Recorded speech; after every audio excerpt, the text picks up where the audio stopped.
Samuel Okazaki, ele é clínico e cirurgião do aparelho digestivo.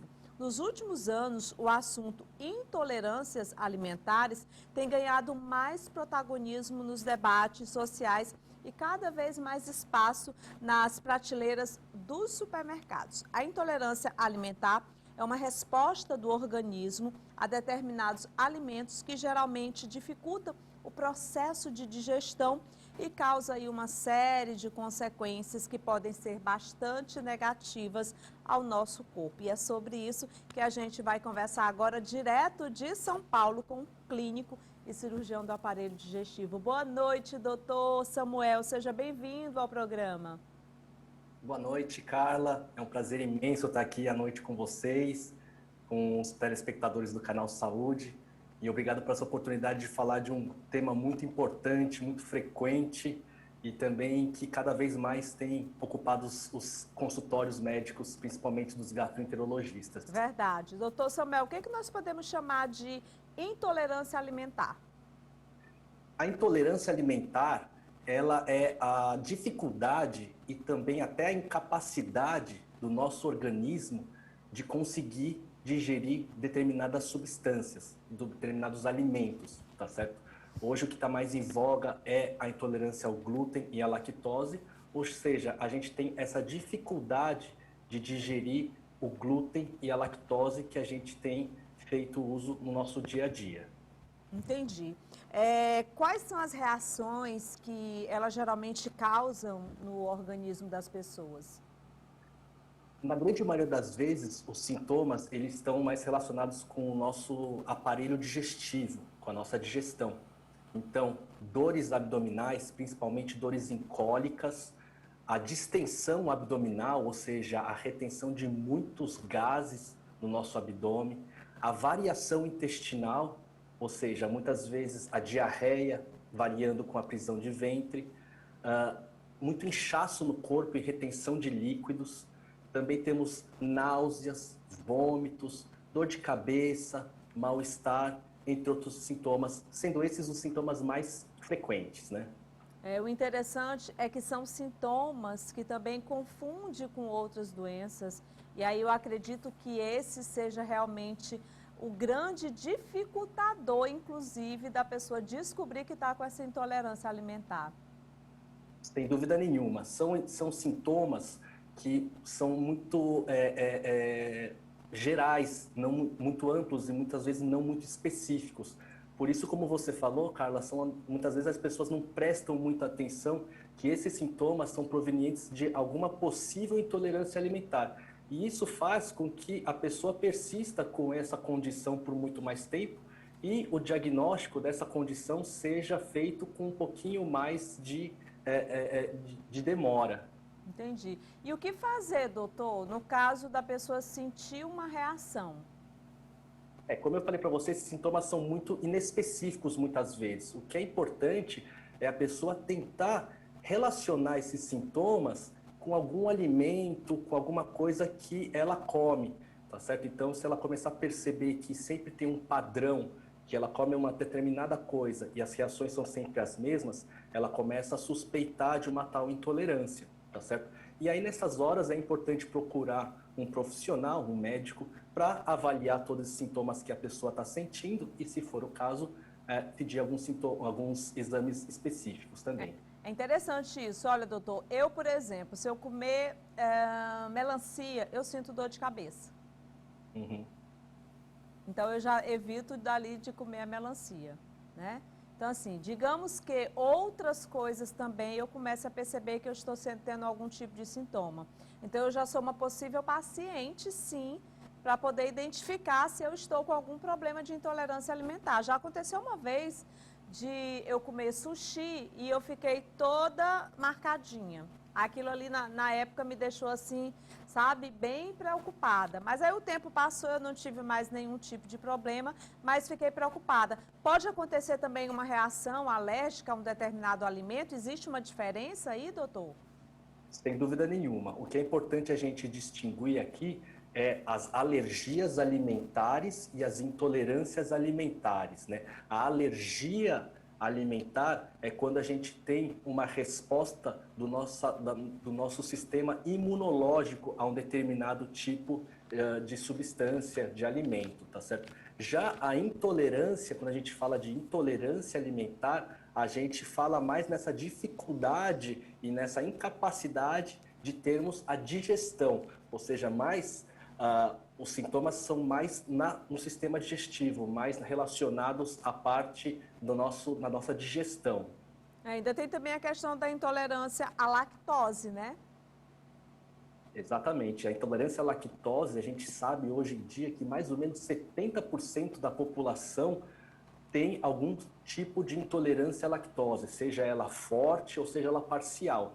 Mas com certeza é uma coisa muito prevalente, muito comum hoje em dia, só que muitas vezes as pessoas não se atentam e não percebem essa intolerância à lactose. Entendi. É possível substituir alimentos com eficiência?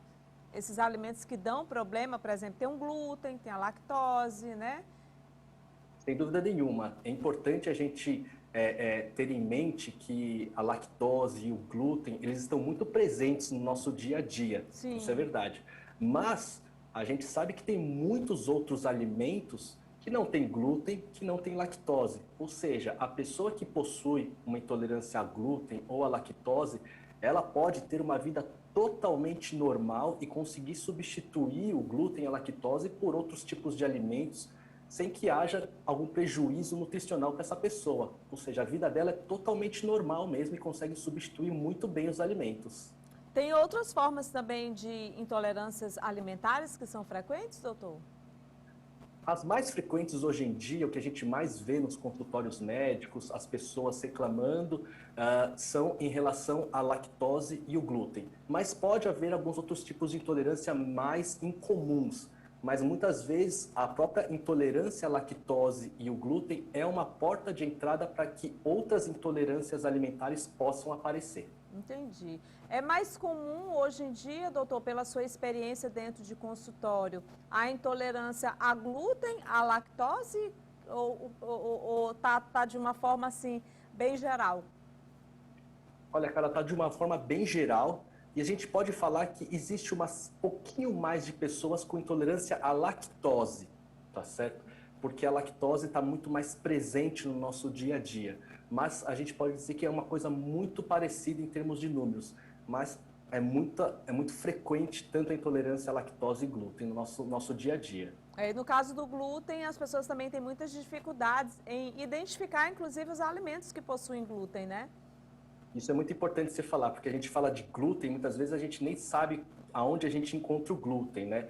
Então, basicamente, o glúten ele é encontrado na aveia, na cevada, no centeio e no trigo. Ou seja, bolos, pães, torrada, muitos alimentos possuem glúten, né? Então, hoje, por lei, a gente até todos os alimentos que a gente compra no supermercado, a gente vai, no rótulo dele vai estar escrito se ele contém ou se ele não contém glúten. Estou recebendo aqui mensagens de telespectadores, doutor Samuel, me perguntando aqui, para eu te perguntar se o estresse, esse momento em que a gente está enfrentando toda essa pandemia da Covid-19, a gente anda com medo de tudo, porque a gente não sabe, a todo momento é uma notícia nova, então assim, a gente está ficando cada vez mais estressados, cada vez mais preocupados, e isso acaba mexendo no psicológico como um todo. E aí a Elzamar, ela está perguntando se esse estresse também afeta o sistema digestivo. Sem dúvida nenhuma, isso é uma coisa muito importante. A gente está vivendo um momento mais estressante, um momento que as pessoas estão ficando um pouquinho mais estressadas. Isso, sem dúvida nenhuma, afeta o nosso sistema digestivo. Há pessoas que são afetadas mais e outras pessoas que são afetadas menos, mas com certeza isso afeta. E isso muitas vezes pode ser um terreno mais fértil para uma intolerância alimentar ser perceptível. Então, às vezes a pessoa já tem uma intolerância alimentar, mas somado um estresse que acaba prejudicando o sistema digestivo da pessoa, isso fica com muito mais sintomas do que era antes. Entendi. Agora, como chegar ao diagnóstico, hein, doutor? É importante, como eu falei, a gente tentar já no nosso dia a dia, tentar perceber se a Perceber. gente possui alguma intolerância, se a gente percebe que tomando leite, derivados de leite, ou se a gente come pão, torrada, a gente começa a ter alguns sintomas. Muitas vezes é fácil a gente perceber tudo isso, muitas vezes não é. Mas havendo uma suspeita de uma intolerância alimentar, é importante procurar um médico, um especialista, para avaliar essa situação toda e muitas vezes fazer alguns exames. Hoje em dia, basicamente, exames de sangue são suficientes para a gente diagnosticar se existe ou não uma intolerância à lactose ou uma intolerância ao glúten. Antigamente era muito mais difícil, né, doutor, assim, a gente conseguir identificar realmente essas intolerâncias alimentares. Mas hoje não. Hoje, inclusive, aí exame de sangue, né, você já consegue fazer um diagnóstico. O fato é que é algo sério, é algo que é muito importante, as pessoas precisam se atentar muito, né? Observar bastante se está tendo algum tipo de sintoma com algum tipo de alimento, porque isso realmente ele pode, inclusive, levar a algo muito mais grave. Quando a gente fala, por exemplo, das alergias alimentares, a gente sabe o perigo, o risco que é. Mas uma intolerância também, uma intolerância alimentar, ela também pode levar a um problema mais sério, né? Sem dúvida nenhuma, né? Quando a gente fala de intolerância, aquilo que a pessoa não tolera vai acabar irritando o sistema digestivo dela, causando uma inflamação, não só no estômago, também no intestino. E uma inflamação de forma crônica pode ser a raiz de muitos outros problemas também, até problemas muito sérios no nosso aparelho digestivo.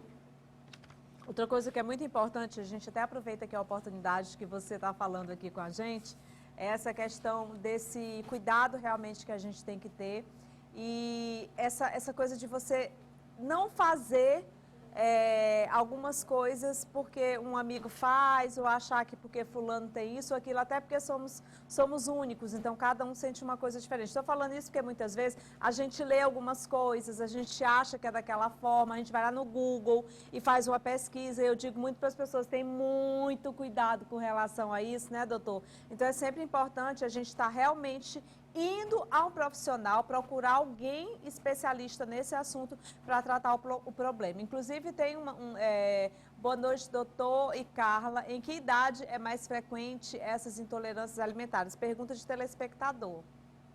É uma excelente pergunta, porque as intolerâncias alimentares, elas podem aparecer em qualquer fase da nossa vida, tá certo?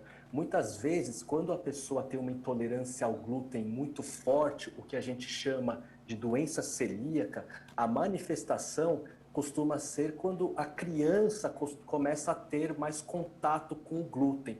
Então, na fase de desenvolvimento, de introdução alimentar, muitas vezes o pediatra já percebe que existe um déficit de crescimento, a criança não está ganhando peso adequadamente e muitas vezes é diagnosticado uma intolerância ao glúten, a doença celíaca. Mas algumas intolerâncias ao glúten e também à lactose podem aparecer tardiamente, depois da nossa fase de desenvolvimento, em fase adulta. Então, não existe uma idade certa para o aparecimento. O que é importante é ter a noção que qualquer época da nossa vida, essas intolerâncias podem se manifestar. Precisa a gente ficar de olho, né? Tem mais pergunta aqui de telespectador. Estou amando a participação do nosso público, viu, doutor? Que bom. Marquinhos, coloca aí para mim o caso da minha mãe. Ela está com crise de vômito, fez o exame, vídeo de endoscopia, deu negativo para refluxo e gastrite, sendo que até frutas ela vomita quando ela come. Nossa, ela quer saber o que faz. É um caso que é importante, uma das hipóteses diagnósticas que deve ser investigada deve ser uma intolerância alimentar, porque muitas vezes a intolerância alimentar deixa o nosso estômago num estado de muita irritação, fazendo com que até as coisas que fariam bem não fazem tão bem para a gente. Ou seja, nesse caso do telespectador, muitas vezes a mãe tem uma intolerância à lactose ou ao glúten e ela está fazendo uso todos os dias, deixando o estômago extremamente irritado. e aquela fruta que teoricamente não faria mal, está caindo num estômago que não está 100% e está causando toda essa irritação. Na verdade, muitas vezes não é a fruta que está fazendo mal, mas é o estômago em que a fruta está caindo que não está 100%. Até porque ela fez os exames e já foi abortado. Estão negativos. Né? Então é importante ela investigar se isso aí já não é um caso de intolerância alimentar. Doutor, muito obrigada pela participação, viu? Volte sempre. Eu que agradeço a oportunidade, uma boa noite para todos e eu estou aberto também à disposição para voltar uma vez, sim. Tá bom, obrigada, doutor. Olha, tão Tudo de bom. interessante a gente poder conversar também com os nossos telespectadores.